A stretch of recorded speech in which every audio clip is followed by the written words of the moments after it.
últimos 30 anos, temos assistido no mundo uma aproximação absolutamente fundamental de ser compreendida entre os setores público e privado no que diz respeito à gestão das coisas e dos negócios públicos.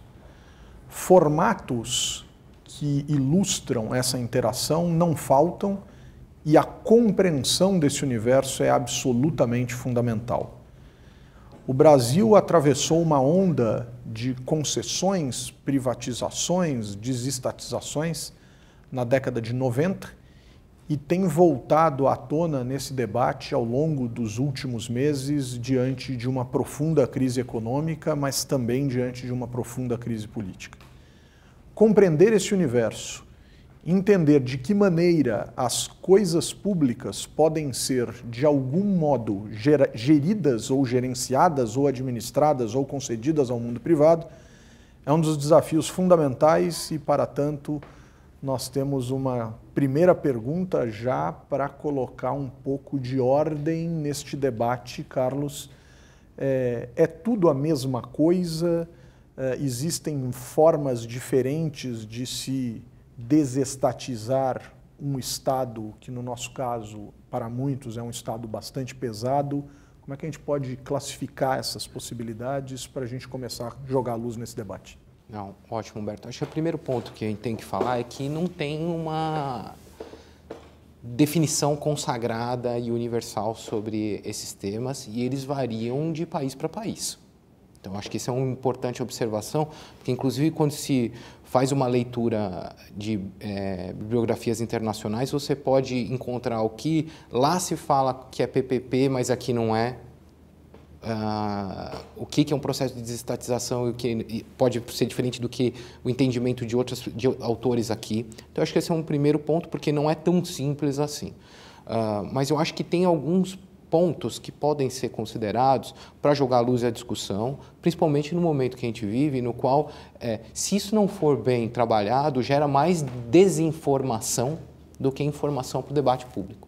Então, se você for analisar, vamos começar pelo conceito de desestatização. Você tem diversas abordagens, inclusive você tem jurídica, econômica, você tem mais ideológica, política, e isso, por exemplo, nós temos o Programa Nacional de Desestatização que foi criado aqui no Brasil, que é de 97, e ali ele classifica uma série de possibilidades do que seria desestatização e como que você faz isso. Você tem programas estaduais, São Paulo tem o programa dele, a Prefeitura de São Paulo está encaminhando um plano municipal de desestatização para discussão, e ali cada um tem um tipo de abordagem. Mas de uma maneira mais geral, essa questão da desestatização é o guarda-chuva para dizer que se pretende buscar com o programa de desestatização uma eliminação ou uma redução substancial da participação do Estado no domínio econômico, na implementação de projetos de infraestrutura, por exemplo, e na gestão dos serviços públicos. E ao desestatizar, automaticamente você está trazendo a iniciativa privada com ou sem fins lucrativos, dependendo do modelo. Não necessariamente tem que ser empresa, pode ser uma instituição sem fins lucrativos para ajudar a fazer a entrega, a prestação de serviço público. Então, acho que a desestatização, ela cabe como um guarda-chuva. E dentro de um processo de desestatização, você pode fazer isso com diversos instrumentos. Você pode fazer isso como privatização, você pode fazer isso como concessão comum, você pode fazer isso como parceria público-privada, no sentido estrito aqui no Brasil, que são as concessões administrativas e concessões patrocinadas, permissões. No limite, se você quiser incluir o terceiro setor num conceito mais amplo de parceria público-privado, você vai ter OS, você vai ter OCIPs, você pode ter convênio com ONGs. Então, depende muito realmente da classificação que você quer adotar para um programa como esse. Porque, assim, se você for olhar, o que seria uma parceria público-privada? Você pode, eu entendo que tem uma definição mais ampla, uma abordagem mais ampla e uma mais estrita. Na mais ampla, nós estamos sempre olhando para uma colaboração de longo prazo, normalmente por meio de um contrato de longo prazo, do setor público com o setor privado. Para quê? Para, muitas vezes, trabalhar com a questão do financiamento, para a construção ou a reforma ou a melhoria de um ativo de infraestrutura, normalmente também atrelado com a prestação do serviço, né? E isso pode se dar em diversos setores da economia e da sociedade. Isso pode se dar em infraestrutura econômica, onde nós estamos olhando para projetos de maior porte, como estradas, rodovias, portos, para ficar em apenas alguns exemplos, mas também em infraestrutura social, como escolas, hospitais, creches e outros serviços que são de caráter eminentemente social, habitação também, por exemplo.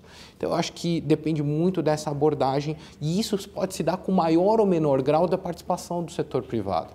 Porque, no limite, quando você faz uma contratação via 8666, nossa lei de licitações, não deixa de ser uma parceria com o privado, mas uma forma de contratação muito diferente do que é uma PPP ou uma concessão, que no fundo são diferentes formas de contratualização, né? Então, isso daí, se você colocar numa régua de maior ou menor participação do setor privado, você vai olhar dentro de um processo de desestatização.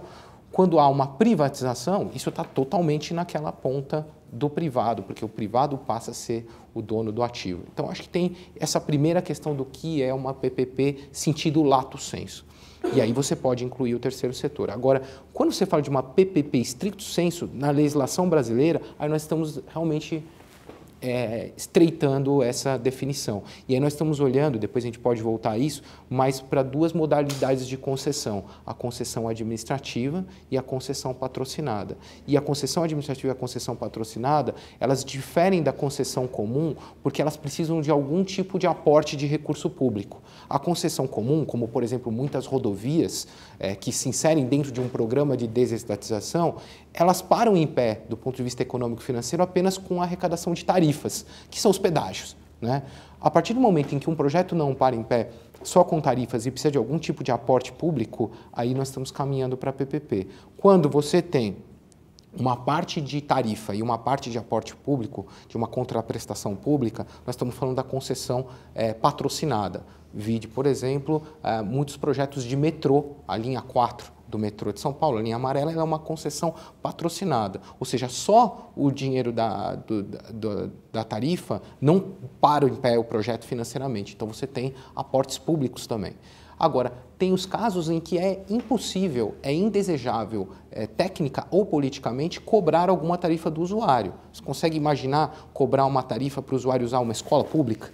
Ou um hospital público? Hospital da Bahia, por exemplo. O Hospital da Bahia, por exemplo, o Hospital do Subúrbio da Bahia, que é considerado um grande exemplo de PPP. Não se cobra nenhuma tarifa.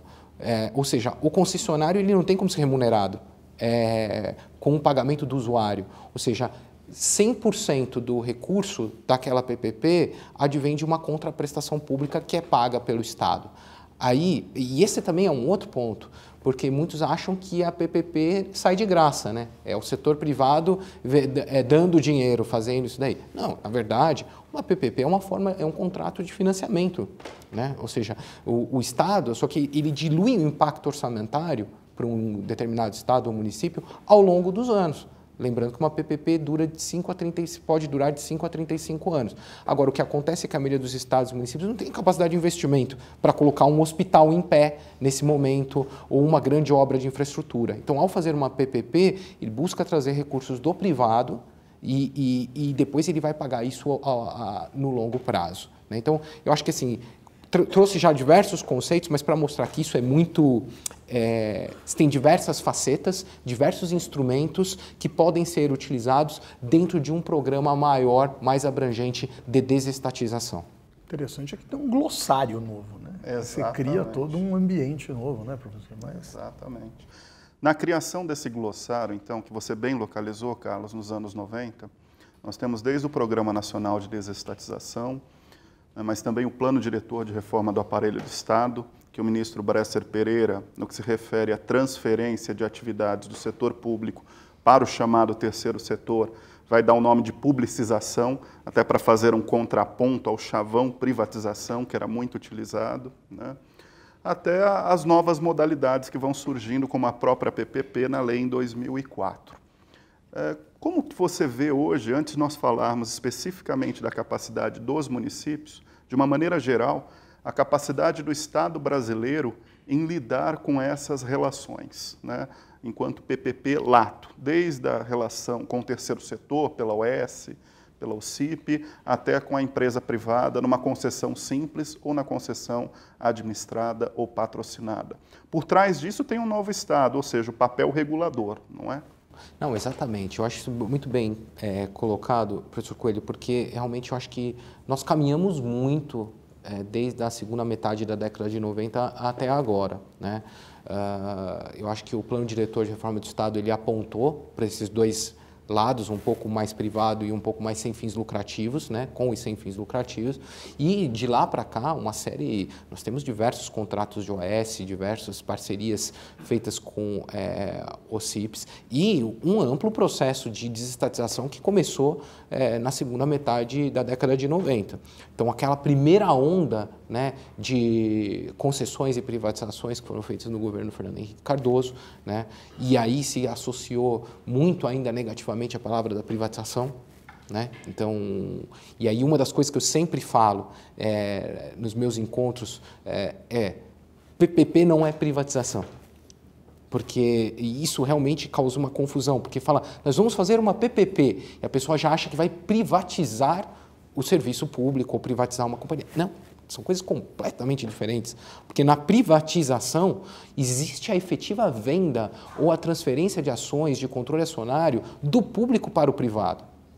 Ou seja, deixa de ser efetivamente do Estado aquele ativo. Por exemplo, teve a privatização da Telesp, a privatização do Banespo, a privatização da Vale, ou seja, passou a ser uma empresa privada de fato, com fins lucrativos. Isso é diferente da PPP, porque a PPP, o ativo, a responsabilidade do serviço continua sendo público e ao fim do período do processo daquele contrato de concessão, há uma reversão dos ativos para o público. Afinal de contas, como eu disse, é uma estrutura de financiamento, ou seja, o governo está pagando ao longo do tempo por aquele ativo, então os bens são reversíveis. Então, também, eu trouxe mais esses conceitos porque eu acho que ele ajuda a responder a sua pergunta. Como que eu vejo, como o Estado brasileiro tem lidado com isso?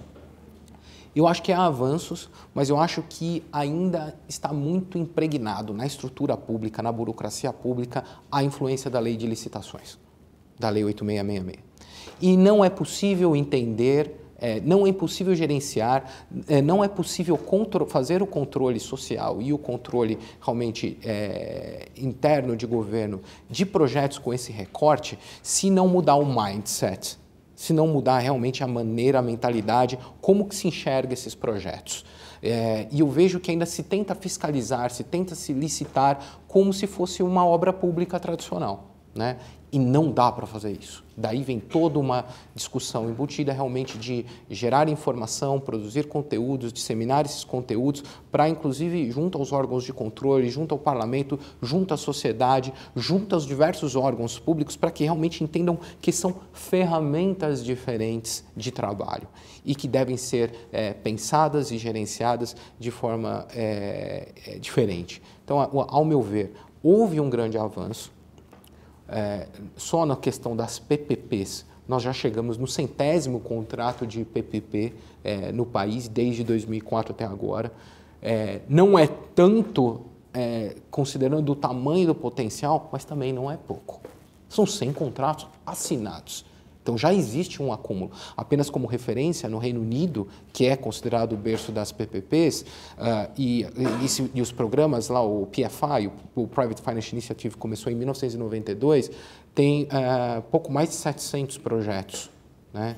Então nós estamos falando aí que em 25 anos, chegamos a pouco mais de 700 projetos. No Brasil, em 13 anos, a 100 projetos. Num país muito menor, no caso do Reino Unido. Num país muito menor, no caso do Reino Unido.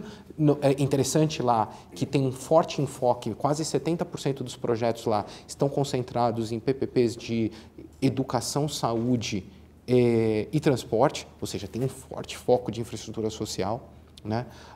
Aqui está bem pulverizado.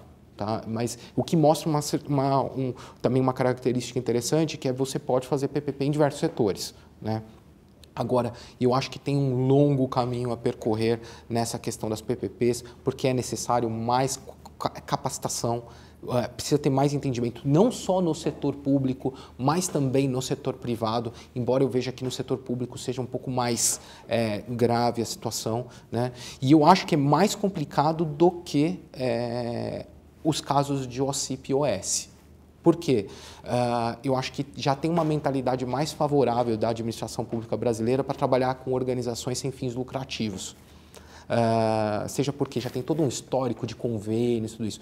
E quando se fala dessa relação com o setor privado, dado toda a história de como se deu a relação público-privada no Brasil, desde o Brasil colônia, Brasil império, como se deu na República e como se dá hoje, vivemos um momento tenso dessa relação público-privada no Brasil, é necessário discutir isso para realmente poder aperfeiçoar os mecanismos. Deixa eu aproveitar essa sua colocação em termos históricos da relação público-privada no Brasil. Não são poucos os tratados de sociologia que dizem que nós temos uma dificuldade imensa de estabelecer barreiras muito claras entre o que é público e o que é privado e que nós culturalmente misturamos isso de maneira preocupante. Nós vivemos esse instante que você bem observou, Carlos, estamos vivendo, em que parecem coexistir dois discursos relacionados a essa interação público-privada. Em alguns instantes eleitorais, em algumas falas de candidatos, em algumas posições de partidos, um louvor expressivo à lógica da importância de instrumentos de gestão do mundo privado que serviriam ao mundo público, de uma agilidade, de uma capacidade extraordinária de se obter resultados e se manter uma lógica de eficiência. Esse discurso é um discurso muito claro. Eu não estou aqui fazendo qualquer juízo de valor em relação a ele. Coexiste com ele, no entanto, uma sensação de existência de corrupção nessa relação entre público e privado. A gente tem visto grandes empresários presos, processados, já condenados, né, em prisão domiciliar, enfim, a gente tem aqui um universo muito complicado nessa interação do mundo dos negócios com o mundo do setor público. Quando nós pensamos nessa terceira ideia, nestas ferramentas de relacionamento entre o público e o privado, para uma melhoria da administração, para uma agilidade das políticas sociais e das políticas em geral, estruturais, etc. Que tipo de instrumento existe aqui que nos proteja deste ambiente deturpado, turvo, estranho e que nos dê o máximo de ganho em relação àquilo que efetivamente se pretende quando se faz esse tipo de parceria? Não, excelente pergunta, porque eu acho que ela é super relevante nesse momento. E eu vou começar do macro para o micro, tá? Eu acho que a nossa maior proteção contra a corrupção é a própria sociedade. É a própria sociedade realmente resistir à corrupção. Porque a corrupção, nós sabemos bem, não se dá só no setor público e só no setor privado. Ela se dá em diversas esferas da sociedade brasileira, inclusive no mundo privado do dia a dia, né, de coisas pequenas. Então, é fundamental que para resistir, para que esses projetos funcionem bem, que exista uma resistência contra a corrupção e que para isso se defendam e se fortaleçam todos os mecanismos de combate à anticorrupção, de transparência na administração pública, sejam realmente monitorados pela sociedade, porque nós sabemos bem que político reage à pressão social, né? E o mesmo vale, para não dizer, de grandes empresas. A gente está vendo isso daí. Então, eu acho que sem que exista uma estrutura real de enforcement das regras, tanto faz que seja 8666, PPP, concessão ou qualquer outra forma de colaboração com o terceiro setor, você está propenso a que ocorra corrupção porque você não está blindado dessa maneira. Ao meu ver, eu prefiro o modelo contratual de PPPs, porque se projetos são bem planejados, estruturados, implementados e avaliados na questão das PPPs, elas te dão muito mais mecanismos de controle social, de controle interno, do que a construção de uma obra pública tradicional. E por quê? Porque uma PPP pressupõe uma divisão de riscos entre o público e o privado. Esses riscos são precificados. Esses riscos têm que ir na modelagem do projeto e isso vai realmente dizer se aquele risco se materializa, quanto é que ele custa. Numa PPP, isso pressupõe que se estabeleça claramente métricas de desempenho, métricas de qualidade e que muitas vezes tais métricas impactam na remuneração final daquele concessionário. Ou seja, se ele não entregar com aquela qualidade que foi prometida, isso impacta na redução do que ele recebe. Né? E isso, você tem duas maneiras de controlar isso, basicamente. Você tem as agências reguladoras, daí a necessidade realmente de ter agências reguladoras que sejam efetivamente independentes. Isso é fundamental, inclusive. Não, isso é um pressuposto. É uma crítica ao nosso país hoje em relação a isso. Exatamente. Então, até existe, inclusive, uma discussão que, assim, o que deveria vir primeiro, a estrutura regulatória ou os projetos, né? Ou vice-versa. Né? Então, que é uma boa discussão, mas não invalida que os dois precisam ser feitos. Né? Então, você tem a questão da regulação, digamos, de agências reguladoras, mas você tem como deixar muito claro quais são essas métricas para o público, para que qualquer um possa acessar e ver como que aquela concessionária recebe e como que ela foi avaliada para aquele mês, aquele ano, nas remunerações. Né? Então, e eu acho que a PPP, ela oferece, as concessões comuns, ela oferecem mecanismos mais robustos para se fazer isso. Né? Porque você consegue ter um alinhamento de incentivos entre público e privado, ao meu ver, muito mais eficiente nesse modelo de contrato do que em outros modelos. Então, eu acho que isso pode ser melhor desenvolvido, claramente, mas eu acho que já tem muitos avanços nisso. Eu acho que tem muitos estudos de caso para ver mecanismos de remuneração atrelados ao desempenho. Agora, é preciso que os governos também proponham mecanismos bem transparentes para o acompanhamento das PPPs. E aí eu volto no começo. Precisa ter uma cultura favorável a esse tipo de acompanhamento por parte da população, do mercado e de quem mais tiver interesse. Bem, Carlos, nessa experiência recente das PPPs no Brasil, você citou 100 ações, né, ou contratos de PPPs, contra 700 na Inglaterra. Rapidamente, como que a gente poderia pensar hoje? A maioria está no governo federal, nos governos estaduais, nos municípios. Por quê? Porque eu já quero trazer o debate para dentro da gestão municipal. Né? Quais são as grandes oportunidades e riscos, né, das PPPs na gestão pública municipal no Brasil, neste momento, né, de crise econômico-financeira, que os municípios buscam alternativas, né? E para os municípios seria inicialmente mais uma questão de infraestrutura econômica, para depois partir para a infraestrutura social. Né? Então, mais ou menos isso. Papel do município e as oportunidades e riscos. Perfeito. Então, quando eu disse os 100 contratos de PPP, são contratos na modalidade de concessão administrativa e concessão patrocinada, PPP Perfeito. Stricto sensu. Perfeito. Você tem mais um bom volume ainda de contratos feitos como concessão. Ah, perfeito. Aí a gente deve passar de muitas centenas. Você tem bastante concessão de rodovia, sabe? Então, parte de energia elétrica, então tem bastante coisa. Mas vamos nos ater aos 100 das PPPs, porque eu acho que é um instrumento, inclusive, que é mais útil no caso dos municípios, mais factível. Desses 100 contratos, tem um contrato no governo federal. Um contrato, que é um data center que é combinado da Caixa Econômica e com o Banco do Brasil. PPPs no governo federal, muito provavelmente por razões ideológicas, não prosperaram. Mas existiu um esforço grande para aprovar uma lei já no começo do governo Lula para regular as PPPs, não foi? Não, sim. Inclusive, assim, é importante entender, porque a lei de concessões é de 1995, ou seja, logo no começo do governo Fernando Henrique, que vem com toda a discussão de reforma do Estado, como o professor Coelho mencionou. Qual que era o problema? A lei de concessão é da lei de concessão comum, tarifa.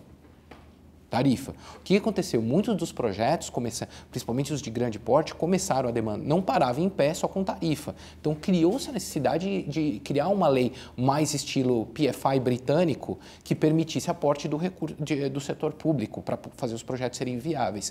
Então, se você olhar a nossa lei de concessão, ela tem, vamos dizer, ela vem bem na mentalidade do direito francês, de regulação francês. Agora, a nossa lei de PPP é totalmente influenciada anglo-saxã, por influência anglo-saxã, que é justamente para poder fazer o modelo PFI.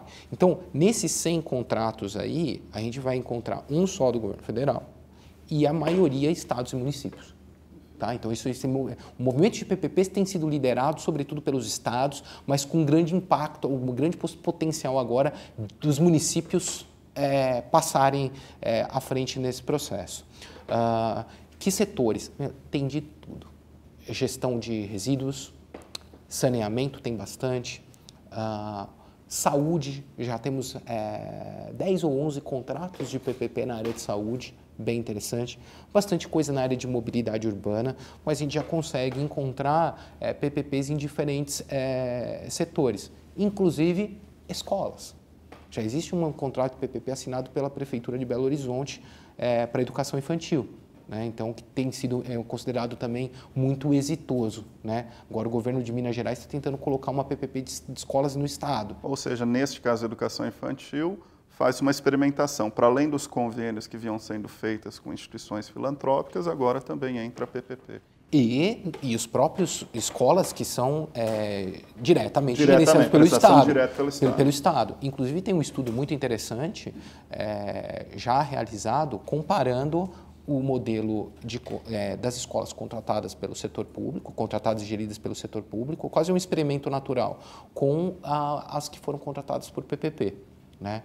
E o resultado é extremamente mais favorável pelo das PPPs, que foram entregues dentro do orçamento e num prazo bem menor do que o que foram feitas as contratações pela área pública, e a resposta dos profissionais do setor de ensino, os diretores, coordenadores pedagógicos, foi muito positiva. Por quê? Eles não precisavam mais ficar cuidando de questões operacionais da escola. Pedir para comprar lápis, pedir para arrumar a privada que quebrou. Por quê? Porque a manutenção predial estava dentro do contrato da PPP. Eles passavam a ter mais tempo para se dedicar às questões pedagógicas.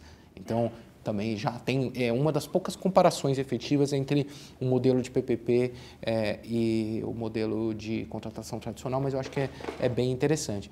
Então, eu acho que é bem diverso, que mostra que esse instrumento pode ser potencializado em diversas áreas fins da administração pública, né? E eu vejo que para os municípios podem ter um papel de liderança grande. Desafios para os municípios. Eu acho que esse é um ponto importante. Se você olhar a lei de PPP como ela é hoje, ela estabelece, por exemplo, para você celebrar um contrato de PPP, ele tem que ser um contrato de no mínimo 20 milhões de reais, o período do contrato, daquela concessão administrativa ou patrocinada. Então, isso é um ponto que, para municípios menores, 20 milhões de reais pode ser um desafio. Eles podem fazer isso consorciadamente? Esse é um outro ponto. Que, assim, eu acho que esse é um dos grandes caminhos, usar a lei de consórcio. Mas você tem esse desafio que é de orçamento, vamos dizer, do tamanho do orçamento, o prazo é de 5 a 35 anos e você só pode comprometer até 5% da sua receita corrente líquida com contraprestações de projetos de PPP. Tá? Isso do ponto de vista orçamentário. O que eu vejo de grandes desafios? Garantir viabilidade econômica para esses projetos nos municípios, porque se não for um projeto de grande escala que alcance minimamente isso, ele deixa de ser atrativo para o privado não vai querer entrar porque simplesmente não tem uma rentabilidade que justifique seu dinheiro aplicado ali, coloca em outro lugar. Aí você vem com a ideia do consórcio, que eu particularmente acredito que pode ser desenhada, mas ainda é preciso criar mecanismos mais robustos de garantias para o privado no âmbito dos consórcios. Porque você pode ter, vamos dizer ali, um consórcio de municípios para trabalhar com a questão de resíduos na região, vamos supor, de 10 municípios, mas por razões, às vezes, razões políticas, aí o prefeito que estava, né, mudou de mandato, o cara não quer mais participar, não quer mais colocar a cota dele no consórcio para aquele pagamento, e aí o que acontece? Como que se aciona mecanismos de garantia de pagamento no caso de uma quebra aí no pagamento? Então, eu acho que esse é o desafio para a utilização de consórcios, realmente criar mecanismos de garantia consorciadas que sejam efetivas e deem conta das preocupações da segurança jurídica e financeira do privado. Uma outra dificuldade grande, eu acho que é técnica. Baixíssima, a maioria dos municípios não tem a capacidade técnica institucional para tocarem os projetos de PPP. E aí e isso reflete um pouco o fenômeno no Brasil dos procedimentos de manifestação de interesse, as PMIs, e a manifestação de interesse privado, as MIPs. O que é isso? Você pode categorizar essas duas, a MIP e PMI, como o que na literatura internacional se chama de unsolicited proposals, ou seja, são propostas não solicitadas pelo governo, na maioria das vezes, ao setor privado. Ou seja, o privado vai lá e apresenta um projeto. Olha, eu gostaria de fazer uma PPP nesse setor. Você me autoriza a estudar? Ou o próprio governo, pressionado pelo privado, ele não sabe bem o que ele quer, então ele fala assim, ó, abra um procedimento de manifestação de interesse para que interessados apresentem projetos de PPP para a educação, suas modelagens. Ou seja, na verdade, o governo ele não sabe muito bem o que ele quer. Ou seja, essa falta de capacidade crônica, histórica de planejamento governamental, seja de planejamento de uma maneira mais geral, e de planejamento de infraestrutura especificamente, é uma realidade que não se coloca apenas no nível nacional, mas que quando vai para o nível subnacional é dramática. Então, o governo não sabe o que ele quer. Tudo bem, então ele não consegue montar uma carteira de projetos que seja vendável, ele não sabe priorizar, ele não tem recursos para contratar consultorias para estruturarem esses projetos. Todos os projetos precisam ser modelados, estudados, até para ver se PPP é a melhor opção. Pode ser que não seja, pode ser que seja melhor continuar fazendo isso pelo público, ou pode ser que seja melhor fazer de uma outra maneira, uma concessão. Então, o que acontece? Ele abre para o privado mandar as propostas. Qual que é o problema? O privado manda as propostas, por conta e risco, gasta dinheiro com os estudos, e quando chega lá para o governo, não sabe analisar. Não sabe realmente pensar quais são os itens relevantes daquele projeto que podem ser incorporados na modelagem própria. E aí precisa fazer um edital. Só que o edital que tem que ser feito pelo governo, pela sua assessoria jurídica, validado pelas procuradorias, é certamente muito diferente do edital que é de uma 8666, porque o mecanismo de pagamento vai ser diferente, não vai ser por medição, sabe? Então, isso cria uma série de desafios. E o resultado disso é o próprio índice de mortalidade de PMIs. O índice de mortalidade de PMIs, ou seja, de quando você abre a PMI até a fase de contratação, 85% em média aí de mortalidade. Ou seja, não chega até a fase final, o que mostra que tem muito para melhorar. E eu acredito que uma das formas de melhorar isso são, na verdade, duas formas. Um, investimento em capital humano, capacitação técnica, realmente criar especialistas na área de PPP e concessão. E a outra, realmente, é criar um arcabouço de governança de programas e projetos de desestatização robustos para que realmente dê conta dos desafios regulatórios, de governança, política e técnica. Carlos, eu acho que você coloca um ponto que é extremamente importante relacionado à capacitação. A gente tem visto que PPPs, pelo menos para que sejam autorizadas a serem realizadas, precisam de leis específicas. Nós aprovamos uma PPP no começo dos anos 2000 nacional. Vou citar só dois exemplos aqui. Aprovamos num tempo muito semelhante às leis de PPPs no estado de São Paulo e no estado de Minas Gerais, por exemplo. De São Paulo falando fortemente na questão do transporte público metropolitano, uma questão bem focada no metrô, na ocasião o debate era esse, a de Minas Gerais muito focada na questão de rodovias, salvo engano da minha parte. A questão é, se precisamos de leis específicas e não temos um corpo técnico preparado nas prefeituras, eu não posso esperar muito, imagino, da imensa maioria das câmaras municipais, se é que precisamos de leis específicas nas cidades. E o segundo ponto, e com ele nós encerramos a nossa entrevista, né? E quando dá errado? Você citou que devolve, faz, tem penalidades, etc., mas a gente tem, e me corrija se eu estiver errado, o exemplo de um estádio no Brasil, que é o estádio do Maracanã, que a empresa simplesmente abriu mão da participação dela no negócio estádio e o estádio ficou fechado. E aí, fique à vontade para me corrigir se eu estiver equivocado nesse diagnóstico aqui do estádio, mas e quando dá errado e a questão do Legislativo Municipal? Tá, vamos começar pela parte legislativa. Existe uma lei nacional, a 11.079/2004. Estados e municípios, eles podem fazer suas leis estaduais e municipais, mas elas não podem, elas têm que seguir a linha mestra da lei federal. E muitos praticamente replicam, tá, o conteúdo da lei federal.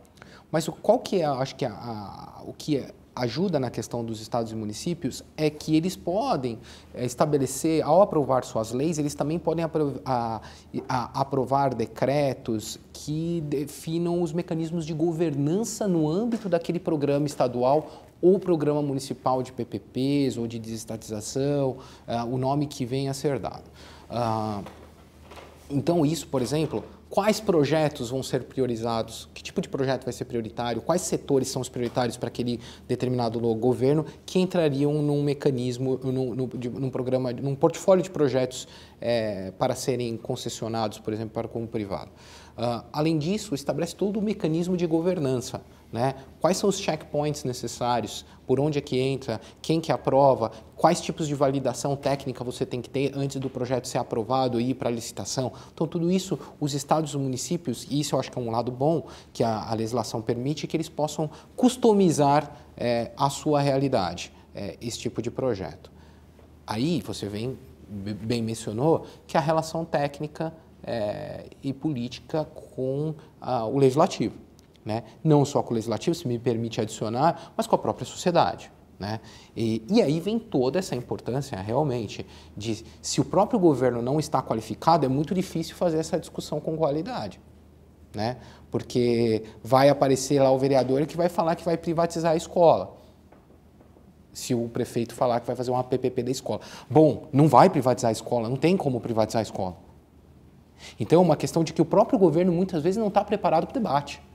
Né? Então, eu acho que esse sim um dos problemas crônicos que demandam realmente que os líderes políticos, os líderes, os gestores, realmente estejam querendo ser qualificados ou discutindo esse assunto, levando debates, seminários, para qualificar essa discussão internamente. Né? Então, eu acho que essa deveria ser uma corrente aí, que governos realmente interessados em fazer PPPs e concessões precisam se qualificar internamente para, junto com a Câmara e com a sociedade, fazer um debate franco e qualificado sobre quais primeiro são os instrumentos, por que você está apresentando aquele programa, quais problemas públicos você quer resolver com esse tipo de instrumento contratual e fazer uma discussão qualificada, até mesmo para ganhar, e eu acho que esse é o grande desafio, o embate de comunicação. Esse acho que é um ponto que merece muito mais atenção, mas acho que um dos grandes desafios para os municípios e para qualquer outra esfera é o debate da comunicação, porque há um risco muito grande de se queimar um instrumento se ele não for bem debatido. Né? E eu acho que vem todo aquele ranço do processo de privatização. Então tem que tomar muito cuidado para fazer uma discussão qualificada e não queimar as PPPs.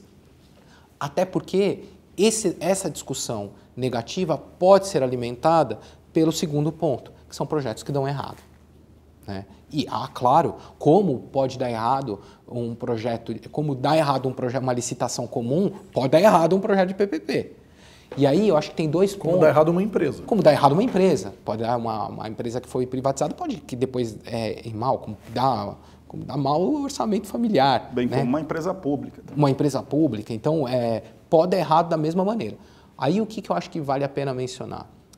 E aí é um desafio também político. Projetos dessa escala, dessa magnitude, que envolvem milhões e bilhões de reais, eles não podem ser atropelados. É necessário fazer a devida estruturação dos projetos. Seja com contratações próprias pelos governos, de consultores qualificados para isso daí, ou se for adotar um mecanismo de procedimento de manifestação de interesse, com empresas e consórcios que realmente estejam aptos a fazerem esses estudos de uma maneira qualificada. E esses estudos não são baratos. Por isso que muitos municípios, a gente tem desafio de como que você contrata estudo diretamente, porque você vai fazer uma licitação, demora 2 anos, demora 1 ano, então isso é uma dificuldade. Com a iniciativa privada acaba sendo mais rápido, mas esses estudos acabam sendo ressarcidos pelo vencedor do projeto, se houver vencedor do projeto, com 85% de procedimentos morrendo, o privado pagou o consultor. E se o governo não colocar aquele projeto para licitar, simplesmente ele perdeu o dinheiro. Esse risco ele vai ser precificado de alguma maneira. Né? Então, eu acho que essa questão de dar errado tem que estruturar bem o projeto. E hoje, a experiência na América Latina mostra que projetos não tão complexos, de complexidade média, levam de 1 ano e meio a 2 anos entre o início da estruturação até a conclusão da contratação. Ou seja, qual que é o desafio, Humberto, Fernando? Tem que estar no timing político. Porque um projeto que vai começar a estruturar agora, ele só vai sair realmente para a prática daqui a algum tempo. Daqui 1 ano e meio, 2 anos. E o que acontece? Ele vai ser contratado, aí tem que começar a construir a infraestrutura. Ou seja, é muito possível que um projeto que foi priorizado no ano 1 de um governo nem seja visível para a população no ano 4. Dependendo se pegar grandes projetos de transporte, de mobilidade urbana, isso pode demorar muito tempo. Então aí você tem um desafio político, que é fazer caber na agenda política de fato. Então, eu acho que esse é um ponto que eu levaria em consideração. Os desafios da interação do setor público com o setor privado, à luz da realidade municipal, muitos desafios ainda a serem compreendidos, muitas características. O Brasil conversou com Carlos Alexandre Nascimento, administrador público, mestre em gestão pública, representante da London School of Economics Enterprise no Brasil. Obrigado, Carlos. Eu que agradeço pela oportunidade, sempre à disposição.